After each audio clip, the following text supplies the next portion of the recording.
Hey everyone, Mady Gomez here. I am currently in Auburn. I am at the PG&E regional office. I'm going to be talking to Brandy Merlot. She's part of the public information office regarding some of the shutoffs that we've been hearing about the past couple of days. So Brandy, I know that this morning we were reporting that there was possibly a power shutoff for 9 counties. That has since changed. Can you give us an update? Absolutely. It's since changed to 3 counties. We're now expecting shutting off the power around 5 p.m. to about 21,000 customers in Butte, Yuba, and Nevada counties.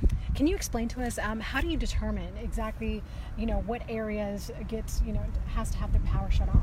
We're looking at a variety of factors when we consider a public safety power shutoff. We know how impactful it can be to our customers, so we're looking at wind speeds, both sustained winds and gusts. We're looking at humidity levels, both in the air and the vegetation on the ground, and we're looking at real-time information from our crews on the ground as well as our weather stations across the service area to determine whether or not we need to shut the power off for safety. Obviously, this is going to affect a lot of people. How many folks do you guys estimate this will affect?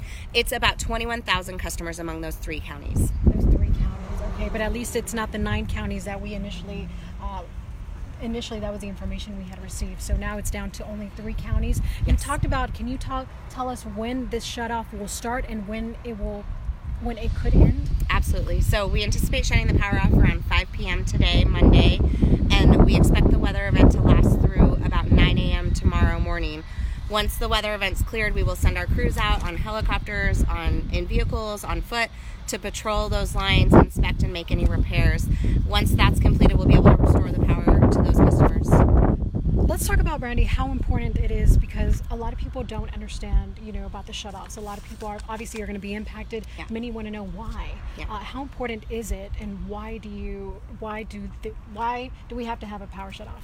Yeah, so when we shut the power off, we're doing so for safety, and we're certainly looking for those gusty winds, those dry conditions, and that heightened fire risk that really is impactful, and we're doing this in an effort to reduce the risk of wildfire across our service area.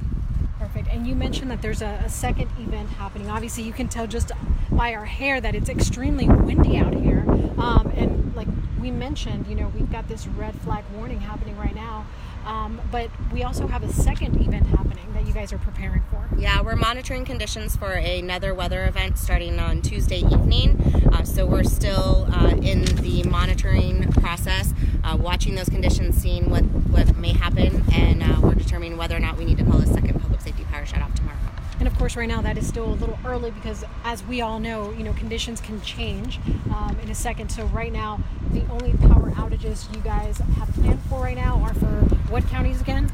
Butte, Yuba, and Nevada counties. Perfect. And that will start today at 5. And as far as when it will end, that will be determined hopefully by tomorrow morning at some point. That's what? Yes. So we'll need to, when we shut the power off for safety, we need to go out and inspect those lines, make any repairs to the system that may have happened during the weather event, and then we'll be able to return the power back to those customers, return the service. Where can people get more information? I know we've heard of some folks that didn't even know they were going to have their power shut off. Where can people go to get an update on the power shutoffs? Also, on what to do, what advice they can do to keep their loved ones, their pets, the children safe at home right now with the obviously the high temperatures. It's windy out here. Where can people go to get this info? So most importantly, customers can visit pge.com/wildfire safety, and first and foremost, they should make sure that their contact information is up to date, because we are notifying these customers of the potential for a power outage in their area, starting at about 48 hours whenever we're able to do so. So we want to make sure we have the correct contact information so we can reach out to you, and we also want to make sure that you can get these important notifications. So that would be the first thing. Also on the pge.com/wildfire safety, there's lots of information and tools that customers can use to be prepared for these outages and make sure that them and their families are safe.